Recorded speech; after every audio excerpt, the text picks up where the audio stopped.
I think someone actually did recover the Voyager at some point in time, and they looked at the record, and the record was broken. I'm pretty sure. I think they used normal vinyl or something like that that aged or it's I think it was part of Jimmy Car Jimmy Carter or Richard Nixon or someone. Like I said, they're stealing money like crazy. Um, they're stealing all kinds of money, and and basically claiming to do this, claiming to do that. Like I said, the skunk works, all that stuff. They're planning on killing Germany anyway, or killing all the leaders anyway. So when I wanted Voyager to be launched, a lot of people they were just like, "Well, we're gonna kill them anyway, so uh, we might as well not just." Anyway, they were just taking the money and pretty much not even doing the projects. Like I said, Germany was sending over money to the United States or to America for these projects or for stuff because I mean they had their own projects going on, and basically I was doing stuff like Voyager in America. It was supposed to be, I believe, launched from the space from my space center in Florida, or whatever. Anyway, I had a bunch of stuff planned, and like Voyager and everything else, and I had them planned and everything else like that. And Kennedy apparently was one of the biggest advocates, or it was Richard Nixon, I guess, was one of the biggest advocates not to be going to space. He's like, he didn't see any reason why, and to do all these projects. He figured why bother. So like I said, it was supposed to be a gold record. So they actually got a fair amount of gold to make the record, and then they made it out of plastic, which was almost as expensive. Like I say, all kinds of things, like the Maltese Falcon and all kinds of things. They borrowed the Maltese Falcon, and then they made some cheap lead ones, which were fairly expensive. The only thing good about the Maltese Falcon is that it was basically pure gold or something like that, and pretty much they melted it down.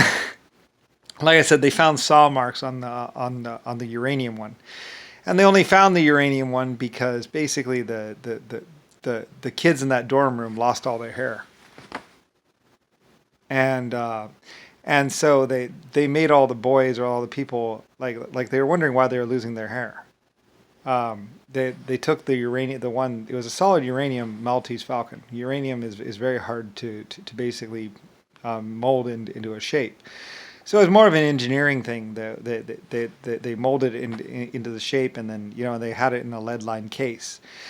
Anyway, and they had gotten one Maltese Falcon, which was made of silver or something. They're made of exotic metals, basically.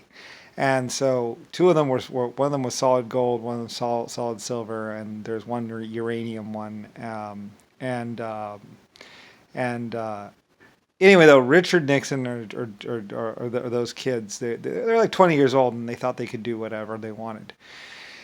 Anyway, they got my uranium one, and when it came to time to do Voyager or whatever, they got the gold. They got more than enough gold to do the record, and then they basically used a plastic one or something else like that. Anyway, it broke. Um, and well, they figured no one was ever going to read it anyway, or no one was ever going to look at it. So why send a gold one to space when you can send a cheap piece of plastic one or cardboard one or something like that? Anyway, though, I'm pretty sure they didn't actually send the record with it because somebody said, "Well, we got your spaceship, but there was no record in it," or something like that. Anyway, maybe it turned to dust or something. I don't really know, but somebody outside from space contacted me and said that there's things, there's something different about it or wrong about it, like they couldn't find the record or the record wasn't there or something. Anyway, because they did recover it, of course. So anyway, though, I heard that there was no gold record in there or something, or dust, or a piece of cardboard or something. I don't really know. But what I heard was they didn't send the record. They kept it and were going to melted it down or something like that. Anyway, I don't really know. I mean, there's a lot of lies going around in 1930, 1940. They thought that they could get away with whatever they wanted and just do whatever they wanted. Like I said, it wasn't until JFK actually died that that things changed. And it was really Richard Nixon actually was also, anyway, he thought he could do whatever he wanted. Like there was 30 clones, and they were doing whatever they wanted. So anyway, they thought that no one would ever notice if all that stuff didn't happen. Anyway, but Germany and other countries, Russia, all the other countries, they were still behind me. So anyway, so like I said, the Maltese Falcons went missing and were replaced by lead, just normal lead piece of crap ones. And they even wanted the lead ones back. After a while, they were like, "Well, can we get those back?" I guess the lead price had gone up or something like that, or lead was more valuable. So anyway, and they actually spent a lot of money for the lead. The lead almost was almost as it was back in the day when lead was almost the same price as basically gold. I mean every kind of metal was really expensive. So anyway, though, so they still spent a lot of money. Yeah, it's funny, they really didn't make that much money considering. And then their hair fell out because, like I say, it was uranium. It wasn't even all that depleted. It was never supposed to be out in the room. So basically, and they put it out in the room, and anyway, it was irradiating them the whole time that it was there in the dorm. So anyway, eventually Germany or somebody realized that it was radioactive and picked it up. It was a solid piece of uranium, or but and even the word uranium, it was actually, I called it something else. And Richard Nixon, they were just laughing at everything, calling it uranisium or something like that. In other words, they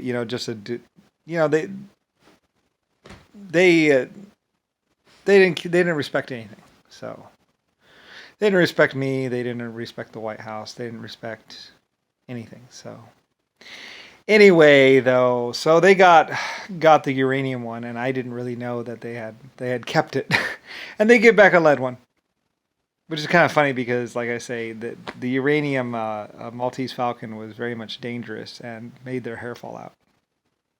So then at that dorm, they were making everybody shave their head. So anyway, then about 6 months or a year later, they're all getting sick.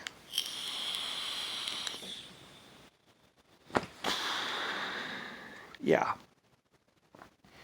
Anyway, we were wondering where it was, and it was in a university or something. JFK or someone had it in the university.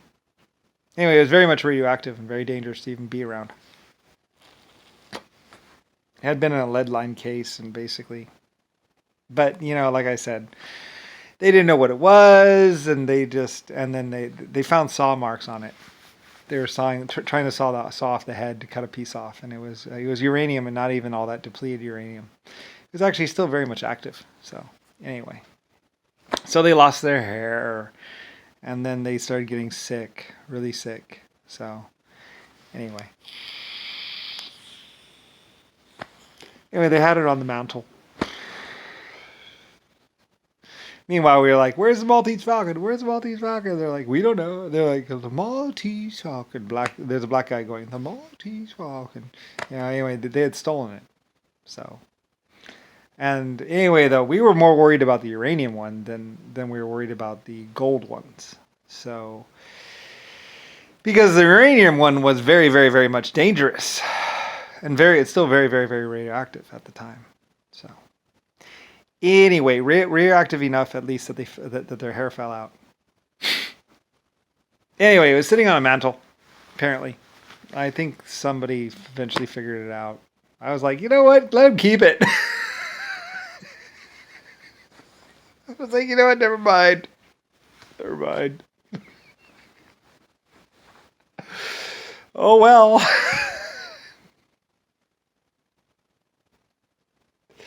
Anyway, it was really, really funny because it was they're really old. They were like a couple, like when the uranium one was actually forged. It was still very much radioactive, like too deadly to even be near.